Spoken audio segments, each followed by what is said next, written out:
This time I'll introduce myself. I'm Mike Bernhard. And I'm just here to make a pitch. It should only take 5 minutes. I think that all of us have been reaching out to the general public for a long time. And gradually,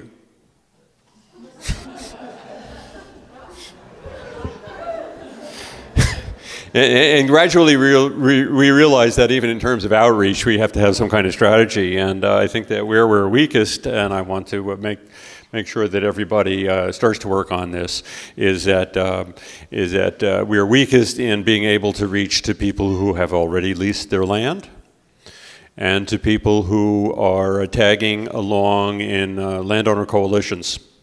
No matter what a good job we do in talking to environmentalists and people who are interested in their economic interests in keeping our land clean and pure, there are a lot of leases out there, and there are people that are convinced or believe that they just have to stay quiet and accept the royalties that come in.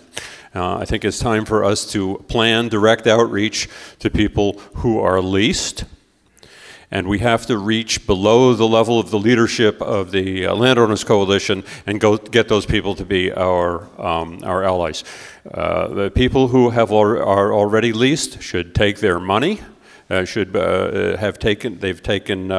gotten signing bonuses. They should be nice and happy with that and join this movement, because we have to convince them that it is not worth the risk to their personal finances and their property values and so forth, and get them to be on our side. And we have to find ways to design programs to get to those people. In the case of the Landowners Coalitions, I've been using the phrase brown shirts, because we have found that in our struggle in Afton, that the Landowners Coalitions can claim to represent people that believe that they have that they would be able to cut good deals for the gas companies if the regulation would go away, and if the idea of banning gas drilling would go away. These people are being used. There's no more. There's going to be no more leases written, of any significant number of leases written. They're just being used for the political weight that they have, and we have to show them that they're not going to get anything out of this. We have to reach to those people, and it's a little more difficult. It's a little more scary to talk to people who think that they have an economic interest and are mad at you, but I just want to emphasize that that's a job that we have to do. Thanks.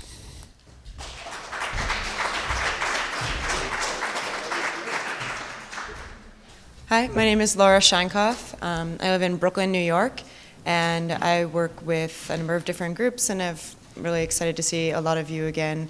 Some of you, it's been a while.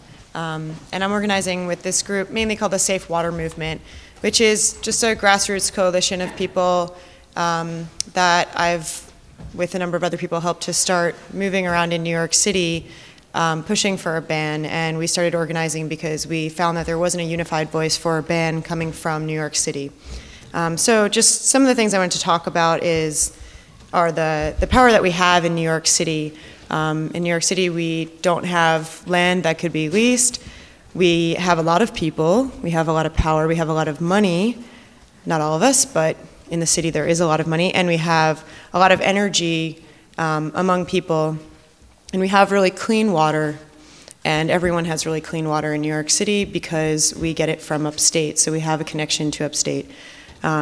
So what we can do and what we've been doing is organizing around gas drilling as a local relevant opportunity for connecting with our sustenance, to our food and to our water Upstate, and as an opportunity also to mobilize people to act on something that has inherent meaning for them in surviving in the city, and also just to connect people to the environment in a way that doesn't tend to happen in New York City. So there's a lot of potential there.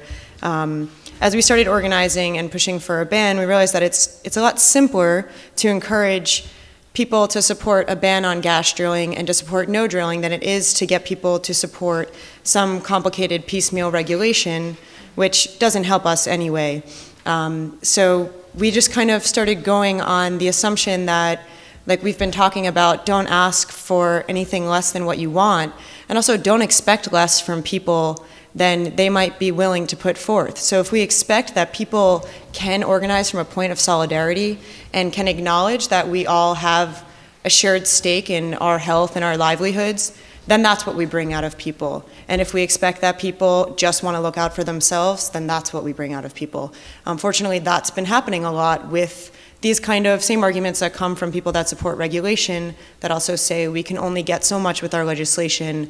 People in New York City only care about themselves, so they're only going to care about their own water. That's not true. There are people in New York City that's a hugely diverse population, come from all over the country and all over the world. It's a great opportunity to also push for people to connect regionally, nationally, and internationally, and there's a strong number of people there. So some of the things that we've been doing is just helping people plug into broader movements in terms of fossil fuel extraction generally, organizing around mountaintop removal, coal mining, as well as around gas drilling, and connecting with communities that are pushing for renewable alternatives, and connecting all of these issues as part of the bigger picture in the climate justice movement. And we have the potential to do that because we're not dealing with the everyday suffering that comes with fossil fuel extraction. We have the power plants and we have the pollution, and we can organize around that. But fortunately, because we're not living in a zone that's going to be totally devastated, we have the time and we have the potential, and I think therefore the responsibility to stand in solidarity with people who are experiencing that, and not just with gas drilling, but with any kind of extractive industries that ultimately come to benefit us with energy that may or may not be cheaper, and that ultimately come to threaten us with a threat to our water supplies. So that's sort of the perspective that we've been working with. And we've then been working across using media and messaging and lobbying and doing alternative kinds of actions, some that just change people's perspective and maybe are a little bit shocking or artistic or creative in that sense. So I don't have too much time to talk about those kind of things, but I'd be glad to discuss them. One of the first things that we did, though, was to organize this hearing that Rob had shown a picture from, and some of you were there, which was great, at City Hall, and we called it a toxic brunch to ban gas drilling. We invited Governor Patterson to come, and we spoke at City Hall, and we invited some legislators, but we didn't highlight the legislators and we didn't praise them for what they have or haven't done, but just invited them to be a part of it. And that was actually the beginning of trying to get Tony Avella to call for a ban on drilling. So a lot has really changed, and we've all come a really long way since then. And I think that we should all be proud of the way that have been able to encourage some legislators to come around. So that's all I'm going to say about that. I just think that ideally New York City and other large centers can become resources for volunteers, for fundraisers, and to help the movement. So the way I would envision organizing New York City urbanites, students and teachers and just other citizens and people that may have some time or interest to spare is to be a resource for upstate New York, for the region, to be able to tap into different communities in New York City for money and for help in the more on-the-ground organizing that we need to do here. So I'm glad to try to help maintain those connections and continue those, and I think that's a really important potential that we have. So thank you for all of your work.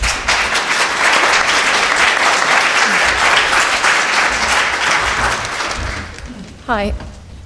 Okay, a little closer. Okay, hi, I'm LuAnne Kozma. I'm from Michigan. Greetings from fracking country. We really do have fracking going on right now in Michigan. We've got 2 horizontal hydrofracking wells operating, and 5 more that have been permitted, 10 more that are pending, and we don't know how many more are really in their hands right now. We have 719 injection wells currently operating, because we also have a long-standing, decades-old gas and oil industry in the state, in northern Michigan. I'd like to just stand up at that mic for a minute to show you where.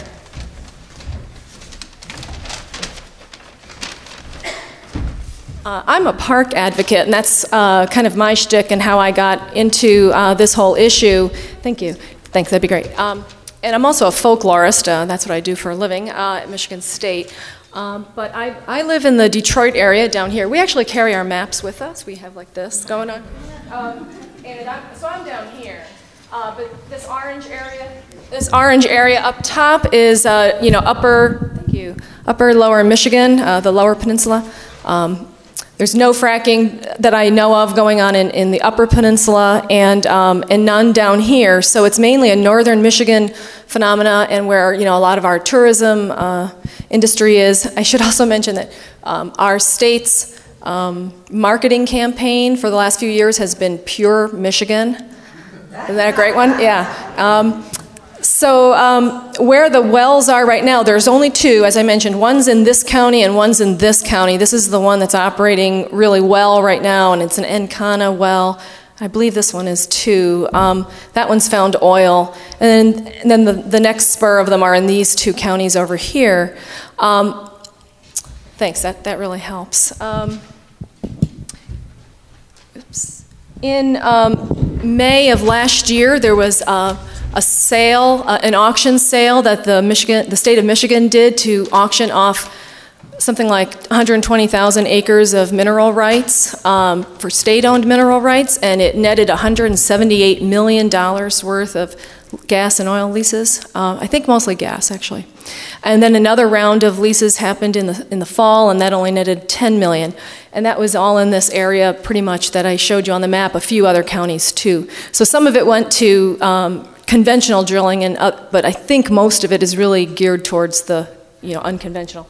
I'll move over here. My notes are. I don't think I even knew about this topic last summer when things were really happening. I only became aware in the fall, and I read Rob Jareski's Counterpunch article and really had my eyes opened. And then there were some other articles in the paper about how this gas auction netted so much money. Where that money is going to go to is into parks. So that's, really, yeah. We have a state program that's been around for like 30 some odd years called the Michigan Natural Resources Trust Fund, and it's based on the Land and Water Conservation Act from a little earlier that puts in royalties from gas and oil offshore drilling in the federal case into this fund that then buys parkland.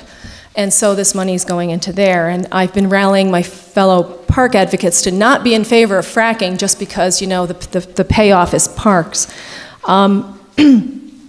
So then I became aware that there was this letter, a sign-on letter by a watershed council that's located up in Upper Michigan here called Tip of the Mitt Watershed Council.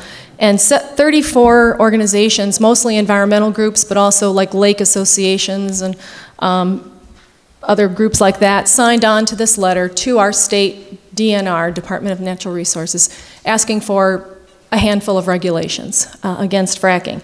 And I looked at it and went, oh, wow, this is just so horrible. Why aren't they asking to stop it? And so there was a meeting in December of some of these groups, and my dear friend who lives up there attended, and several other people were in attendance that were also not really in favor of fracking. Well, none of them were in favor of fracking, but they liked this regulation mode. And someone said, well, why aren't we asking for a moratorium? So from that meeting in December of just last year, remember the leases have already happened last spring, and the permits have happened, and the wells are already in, and now we're just coming into opposing it. So from that meeting, 5 minutes, thanks. A group of us formed in Upper Michigan. We called it Don't Frack Michigan. Very quickly, we had talked to Ben Price, and he advised us, don't go for a moratorium, go for a ban. So thank you for that. We really, really got our heads together on that idea. We quickly got a website. We have a Don't Frack Michigan, bumper sticker, and then we got started. So, because I live so far away, I don't attend very many of the meetings. Another few things about Michigan is we do have a preemption law too. We have introduced, one person has introduced a ordinance in Hayes Township, just one township. Michigan also has more private water wells than I believe any other state, because I've read about how Pennsylvania was saying only one other state has more private wells than us, and it's Michigan. So, and I've seen that a couple other times.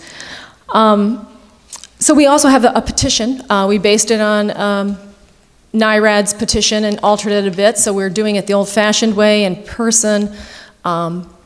We've been getting a really good response to it so far. We're gauging that, you know, this is going to be something that we can determine if people really are with us or not. And we also have the power of referendum in our state. So that really can change things, but we're kind of using this as, you know, a potential way to get there. I mean, obviously this is not something we can turn in. We only would have 2 months to collect possibly as many as 600,000 signatures. I don't think that's possible. We're talking to the medical marijuana folks that just successfully got a ballot initiative, you know, not only on the ballot but passed last fall, so we're going to see how they did it. I understand it took them $1 million. We've also taken on the DNR in a couple of you know, public settings, the head of the oil and gas, you know, permitting agency. And what we've also are trying to come to terms with are all these other pro-regulation groups, you know, other so-called environmental groups in our state that have not come out for a ban and instead are very much in favor of just pure regulation. And in fact, I'd like to point out 2 showings, actually 3 showings of Gasland that have taken place in the state, one in Grand Rapids, Michigan, and one in Ann Arbor, Michigan. I attended the one in Ann Arbor, and it was hosted by Clean Water Action, and we determined that they're using the same mode of showing the movie with having a question and answer session at the end with 3 panelists, and one is the head of oil and gas wells, Hal Fitch, and the other one is usually a geologist from the local university, and then a regulations lawyer that is hired by the Clean Water Action organization. And they all get up there, all 3 of them, and say, Michigan is in good hands. Nothing is going to happen here like in those other states. And we also, this other statement that came out, I went to the one, and of course I also spoke, and along with I wasn't on the panel, but I spoke before the panel, and you know, just about everybody in the room signed our petition. So we know that they're not with this, we know that the people are on our side. We're starting to get that idea. There was this organization or this newsletter called Midwest Energy News that was brought to our attention, and this is an interesting thing that was in this article. It says, as one of the last states to join the natural gas hydraulic fracturing fray, Michigan might be one of the first to create a regulatory climate that pleases both regulators and water protection groups, avoiding drilling bans, moratoriums, and hopefully water pollution disasters. And this is titled Fracking Controversies Skip Michigan, for now. I have informed them that we exist. And then in this was this incredible statement by the tip of the mitt person that says, she said, the arguments are not there, I think, for a ban or moratorium. So she did commit, you know, the organization and who's supposedly leading this rapid response coalition of 34 organizations against fracking. Thank you. And we are slowly peeling off that list of 34 groups to our side, and we hope to, you know, have many, many more. And we're not quite sure how to, you know, take them on publicly, or if we're really just trying to, you know, just push our the ban.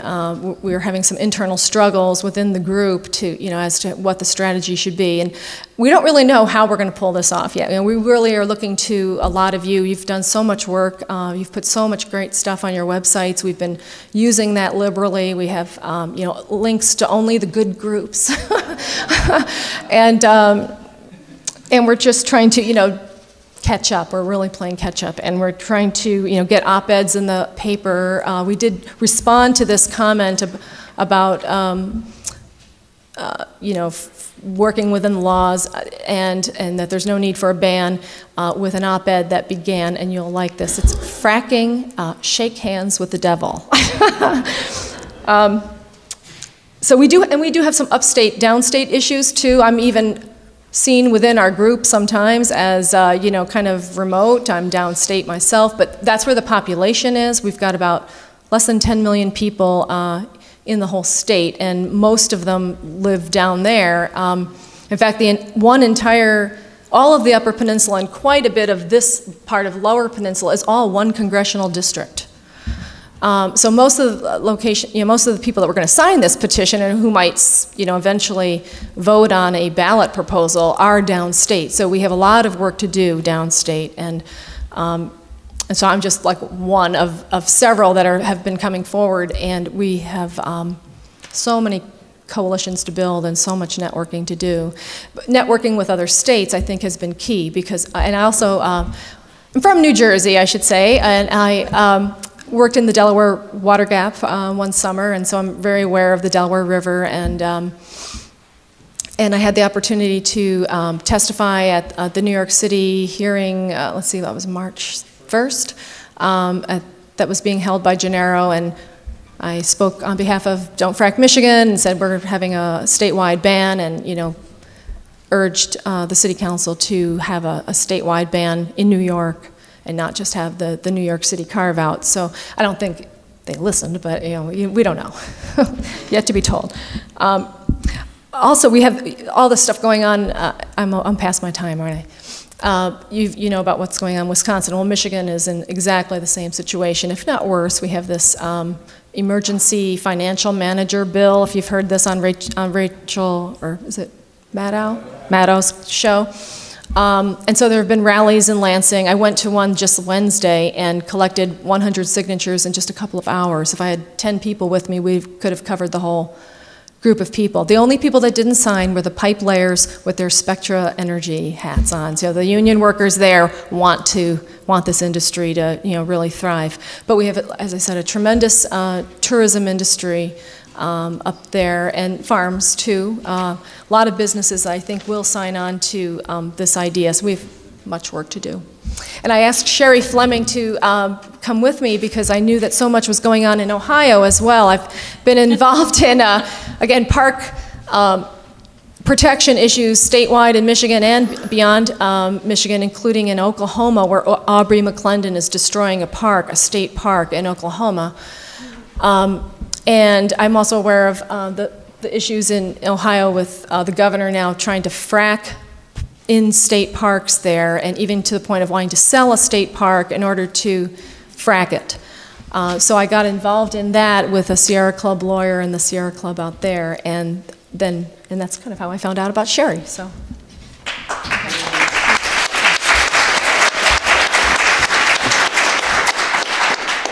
Hi, my name's Sherry Fleming, and I guess in Ohio we don't have many illusions about safety and protection at the state level. Fracking's being viewed as kind of the solution to our economic woes. Our new governor, John Kasich, made the comment that either get on the bus or we're going to run you over. So really in Ohio there hasn't been, this is really a recent thing to form an organized effort. In fact, February 15th was the first time that anything was really done on a more broad level. There is a group known as NEOGAP. It's the, let's see, Network for Oil and Gas Accountability and Protection that has been very active in Northeast Ohio, that has done a lot of work, but they haven't gotten much support until this year. And the February 15th call was more of a statewide strategy, and what came out of that was a push for a moratorium. But there was, the people at the grassroots level were very concerned that there be no benchmarks put in the moratorium, and that this would be something that would give us some breathing room to put a ban into effect. So surprisingly, because the Ohio Environmental Council and the Center for Health, Environment, and Justice were the ones that were organizing this statewide effort. And then on another level, we're working more with the grassroots, and it involves NEOGAP, the Ohio Student Environmental Coalition, and I'm involved with a group called the Ohio Alliance for People and Environment. And what we're trying to do is organize regional level meetings where we can bring people in at the grassroots to work on a more local strategy. And because Northeast Ohio has been much more involved with this issue, they're taking the lead on this. They have a regional meeting planned for April 30th in the Canton, Ohio area. And they're hoping to pull in people. Our goal is to get 5 people from each of 20-some counties that we've designated as Northeast Ohio, and hopefully to use this as a template to move on into the other regions. Right now, it's basically the fracking issue is a real concern in Northeast and Southeast Ohio, and some in Southwest Ohio around the Dayton area.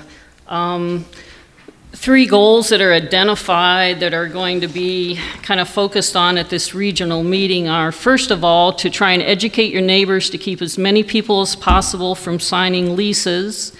And then also a second strategy is working on ordinances or resolutions to say no to fracking. And there's also a brief been written up that they feel that there's some vagueness over the possibility of still having zoning authority. In 2004, there was some legislation passed in the state which supposedly preempted zoning, and they feel that there could be some legal wiggle room there to challenge that. And right now, that's kind of where we're at, and kind of working frantically to get this April 30th meeting together and bring people in. And we just really feel like right now it's got to come from the grassroots and move its way up. And if you want to find out anything, I would say if you Google NeoGap would be your best to find out what's going on in Ohio, because they're the most on top of things with the oil and gas drilling. And I really appreciate this opportunity to learn all this from everybody, because like I said, 2 months that we've gotten any experience with this, so it's really been great to hear everyone. Thank you.